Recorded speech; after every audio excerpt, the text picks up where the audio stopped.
আচ্ছা, এই ভিডিওটিও ইনভেস্টিং পারপাসে এবং অবশ্যই লং টার্ম ইনভেস্টরদের জন্য। তো এই ভিডিওতে একটি মাত্র স্টক নিয়ে কথা বলা হবে, যেটা কেমিক্যাল স্টক একটা, কিন্তু ইলেকট্রিক ভেহিক্যালের ক্ষেত্রে একটা খুবই গুরুত্বপূর্ণ কাজ করে এই কোম্পানিটি। তো আপনারা জানেন যে ইলেকট্রিক ভেহিক্যালটা যতগুলো ফিউচার ওরিয়েন্টেড সেক্টর রয়েছে তার মধ্যে কিন্তু সবচেয়ে এগিয়ে রয়েছে আর কি। সবচেয়ে প্রথমে এই ইলেকট্রিক ভেহিক্যালই পড়ছে, যে আগামী কয়েক বছরে কিন্তু এই সেক্টরের প্রচুর গ্রোথ আসবে। তো এই সেক্টরের সঙ্গে যুক্ত যে কোম্পানিগুলো আর কি, শুধু ইলেকট্রিক ভেহিক্যাল হলেই তো হবে না, তার সঙ্গে তার যে ইনফ্রাস্ট্রাকচার, যে চার্জিং স্টেশন, তারপরে তার যে ব্যাটারি বা তার যে কম্পোনেন্টগুলো, সেগুলো তৈরির ক্ষেত্রে যে কোম্পানিগুলো কাজ করছে তাদের মধ্যেও কিন্তু একটা ভালো রকম গ্রোথ আসবে বলে বিশেষজ্ঞরা বলছে। তো যে কোম্পানিটি নিয়ে কথা হচ্ছে সেটা কেমিক্যাল সেক্টরে এমন একটা কেমিক্যাল তৈরি করে তারা, যেটা কিন্তু খুবই ইম্পর্টেন্ট হচ্ছে ইভি সেক্টরের ক্ষেত্রে, ইভি ভেহিক্যালের ক্ষেত্রে। ইভি ভেহিক্যালের যে ব্যাটারিটা থাকে, সেটাকে লিথিয়াম আয়ন ব্যাটারি বলে। তো সেই লিথিয়াম আয়ন ব্যাটারির ক্ষেত্রে একটা কিন্তু কভার থাকে, সেই কভারটা তারা তৈরি করে, যেটা হচ্ছে কোল টারবাইন্ডার বলে যেটাকে। তো আপনারা ছবিতে দেখতে পাচ্ছেন, এটা হচ্ছে কোল টারবাইন্ডার, এগুলো কোল থেকেই তৈরি হয় আর কি। তো এ ধরনের প্রোডাক্ট কিন্তু এই কোম্পানিটি তৈরি করে, এবং এরা এক্ষেত্রে কিন্তু লিডিং প্লেয়ার ইন্ডিয়ার মধ্যে।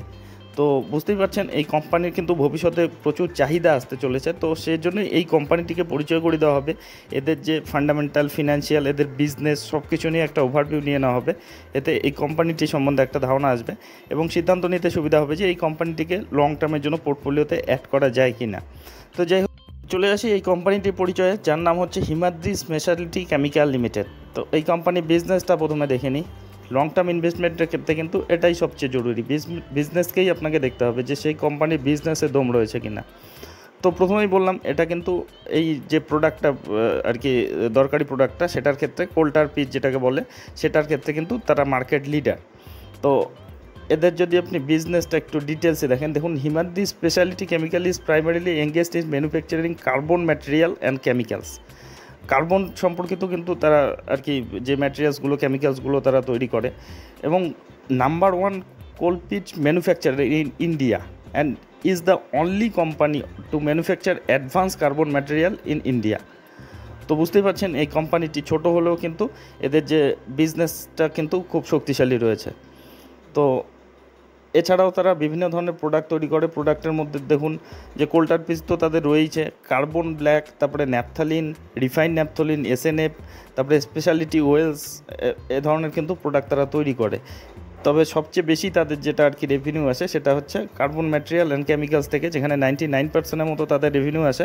আর পাওয়ার নিয়েও তারা কাজ করে, সেখানে 1%-এর মতো কিন্তু রেভিনিউ তারা আপাতত আনছে। এদের বিজনেস কিছু আমাদের দেশেও তো রয়েছে, বিদেশেও কিন্তু রয়েছে। বিদেশ থেকে মোটামুটি ভালো রকম কিন্তু তারা রেভিনিউ আনে, প্রায় 14%-এর মতো কিন্তু রেভিনিউ আনে এক্সপোর্ট থেকেই। এখন বেড়েছে আবার, এটা 20%-এর কাছাকাছি চলে গিয়েছে।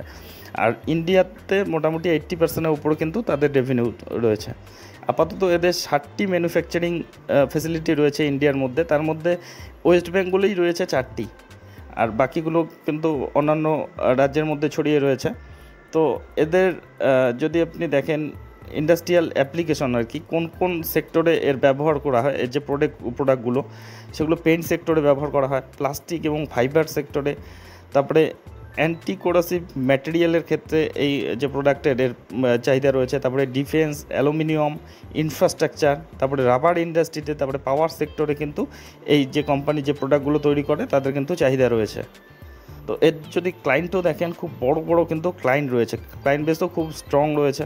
বেদান্তা, এমআরএফ টায়ার, অ্যাপোলো টায়ার, পিডিলাইট, তারপরে হিন্দালকো, বিড়লা টায়ার, সিয়েট, গুডিয়ার, এ ধরনের কিন্তু বড় বড় কোম্পানি এদের ক্লায়েন্ট রয়েছে। আর ইদানিং কিন্তু তারা তাদের বিজনেস এক্সপানশনের জন্য ক্যাপেক্সও করেছে, এবং তারা ইদানিং যেটা ফোকাস সবচেয়ে বেশি করছে সেটা হচ্ছে দ্য যে দেখুন, the company is now focusing on making র material for the lithium ion batteries, যেটা কিন্তু ইভির ক্ষেত্রে সবচেয়ে বেশি ইম্পর্টেন্ট। এই ব্যাটারি ছাড়া কিন্তু ইভি অচল, আর এই ব্যাটারির ক্ষেত্রে যে কভারটা আর কি, সেটা কিন্তু তারা তৈরি করছে আর কি, আর এটারতেই সবচেয়ে বেশি ফোকাস কিন্তু তারা করছে। তো যাই হোক, এখন দেখে নেই তাদের ডেটাগত দিকগুলো, তারা কেমন পারফরমেন্স দিচ্ছে। দেখুন গত 6 মাসের যদি আপনি রিটার্ন দেখেন 16% মতো রিটার্ন, গত 1 বছরে 165% মতো কিন্তু বড়সড় রিটার্ন, 5 বছরে 208% মতো রিটার্ন। আর অল টাইম চার্টটা দেখলেই বুঝতে পারছেন 2020 পর থেকে কিন্তু এই ইভি সেক্টরের যে স্টকগুলো রয়েছে তার মধ্যে কিন্তু গতি এসেছে আর কি, যারা ইভি সেক্টর নিয়ে কাজ করছে। চার্টটা দেখলেই বুঝতে পারছেন 343 টাকায় বর্তমানে চলছে। তো এর যদি আপনি ফান্ডামেন্টাল প্যারামিটারগুলো দেখেন, এর মার্কেট ক্যাপিটাল বর্তমানে 16,863 কোটি, মানে খুব দ্রুত কিন্তু এটা মিড ক্যাপের দিকে এগোচ্ছে। প্রাইস আর্নিং রেশিওটা এখনও ঠিকঠাক ভ্যালুয়েশনেই রয়েছে বলা যায়, 41-এর মতো রয়েছে। রিটার্ন অন ইকুইটি 15.7%-এর মতো রয়েছে। বুক ভ্যালু 61 রয়েছে, বর্তমানে 340 টাকার আশেপাশে চলছে। ফেস ভ্যালু 1 রয়েছে, ডিভিডেন্ডও দিচ্ছে কিন্তু 0.15% হিসাবে। এখন দেখে নিই এদের মূল বিষয়, তাদের বিজনেসে কেমন গ্রোথ রয়েছে। তো লং টার্মেরটাই দেখে নেব। তো গত 5 বছরের হিসাব যদি দেখেন, 2019-এ এদের সেলস হতো 2400 কোটি, তারপরে কিছুটা কমে গিয়েছিল কোভিড টাইমে 1800, 1600, তারপরে দেখুন 2021 থেকে 22-এ সেটা বেড়ে হলো 2700 কোটি, প্রায় 2800 কোটি। তারপর 2022 থেকে 23-এ এই 2800 কোটিটা হলো 4100 কোটি।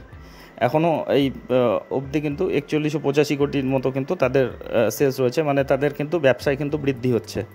তাদের ডেটাগুলো দেখলেই বোঝা যায়। তাদের প্রফিটেবিলিটি দেখুন, 2019-এ তাদের প্রফিট হতো 324 কোটি, মাঝখানে কমে গিয়েছিল 200 কোটি, তারপরে 47 কোটি, 2 ডিজিটে চলে এসেছিলো। সেখান থেকে কিন্তু এখন আবার তারা কিন্তু ট্র্যাকে ফিরে এসেছে। দেখুন 39 কোটি ছিল 2022-এ, সেখান থেকে 2023-এ 216 কোটি, 2023 থেকে 2024-এ 411 কোটি। তো বুঝতেই পারছেন তারা কিন্তু তাদের বিজনেস তারা ভালো রকমভাবে গ্রো করছে। এদের যদি ব্যালেন্স শিটটাতে যান, 2996 কোটির কিন্তু আপাতত রিজার্ভ রয়েছে, মানে 3000 কোটি বলা যায়। সেটাও খুব দ্রুত গ্রো করছে। 2019-এ ছিল 1500 কোটির কাছাকাছি, সেটা এখন বাড়াতে বাড়াতে মোটামুটি 3000 কোটির মতো। আর ঋণ রয়েছে 605 কোটির মতো দেখাচ্ছে, সেটাও দেখে নিই লং টার্মে কি শর্ট টার্মে। তো লং টার্মে মাত্র 22 কোটি রয়েছে তাদের ঋণ, আর শর্ট টার্মেই বেশিটা রয়েছে। তো লং টার্মের যে ঋণটা সেটাই অসুবিধা করে। তো এখানে খুবই কম রয়েছে, তার চেয়ে অনেক বেশি তাদের রিজার্ভ রয়েছে, যেখানে 3000 কোটির তাদের রিজার্ভ রয়েছে। তো স্ট্রং তাদের ব্যালেন্স শিটও কিন্তু রয়েছে। আপনি যদি এদের শেয়ার হোল্ডিং প্যাটার্নে যান, শেয়ার হোল্ডিং প্যাটার্নে দেখুন 50%-এর মতো কিন্তু প্রোমোটার রয়েছে। আর প্রোমোটাররা ইদানিং নিজেরাই হোল্ডিং বাড়াচ্ছে। দেখুন 45% ছিল আগের বছরই, 2022-এ 45% ছিল, 23-এ 45, এখন সেটা 50%। এগুলোই কিন্তু ভীষণ পজিটিভ দিক, যে প্রোমোটাররা নিজেরাই তাদের যে কোম্পানিতে তাদের হোল্ডিং বাড়াচ্ছে, মানে তাদের কিন্তু কনফিডেন্স রয়েছে তাদের কোম্পানির প্রতি। তো এই ব্যাপারগুলো কিন্তু আমাদেরও কনফিডেন্স যোগায় আর কি, আমাদের মতো রিটেল ইনভেস্টারদের। দেখুন এফআইরা হোল্ডিং বাড়াচ্ছে 5% বর্তমানে, যেটা 2022-এ 1% ছিল, 1.5%, সেটা 2023-এ 2.5%, এখন সেটা 5% ছাড়িয়ে গিয়েছে। এফআইরা লাগাতার হোল্ডিং বাড়াচ্ছে। ডিআই দেখুন 2022-এ ছিলই না, 2023-এ 0.48% ছিল, এখন সেটা প্রায় 2.12%-এর মতো। তো এফআই, ডিআই, প্রোমোটার প্রত্যেকেই হোল্ডিং বাড়াচ্ছে, এটা কিন্তু ভীষণ একটা পজিটিভ ব্যাপার। আর পাবলিক রয়েছে 42%-এর মতো।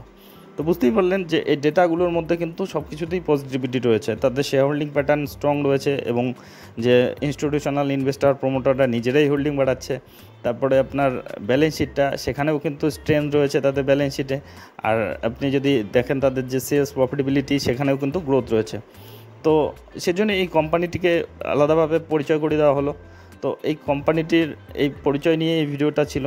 তো এ ধরনের ভিডিও যদি আপনাদের উপকারী লেগে থাকে তবে অবশ্যই চ্যানেলটি সাবস্ক্রাইব করে রাখবেন। আর একটা বিষয় অবশ্যই, এগুলো যদিও ইন্ডিভিজুয়ালি কভার করা হচ্ছে, প্রশংসা করা হচ্ছে, তাই বলে এগুলোকে রিকমেন্ডেশন হিসেবে নেবেন না। কারণ শেয়ার বাজারে আমি কোনো বিশেষজ্ঞ নই, কিংবা সেবি রেজিস্টার্ড অ্যানালিস্টও নই। আমি যা দেখছি, শিখছি, যেটা অনুভব করছি, সেগুলোই আপনাদের সঙ্গে শেয়ার করছি। আর আপনি যখন ইনভেস্টমেন্ট করতে যাবেন, আরও ডিপলি অ্যানালাইসিস করবেন, আপনার যে ফিনান্সিয়াল অ্যাডভাইজার রয়েছে তাদের উপদেশ নেবেন। আর অবশ্যই এগুলো ছোটো ধরনের কোম্পানি, রিস্ক ম্যানেজমেন্ট ঠিকঠাক রেখে তবে কিন্তু ইনভেস্টমেন্টের কথা ভাববেন। আর এই স্টকটি সম্বন্ধে আপনাদের কী ধারণা, সেটা অবশ্যই কমেন্ট বক্সে লিখে জানাবেন। তো যাই হোক, ভিডিওটি শেষ পর্যন্ত দেখার জন্য ধন্যবাদ।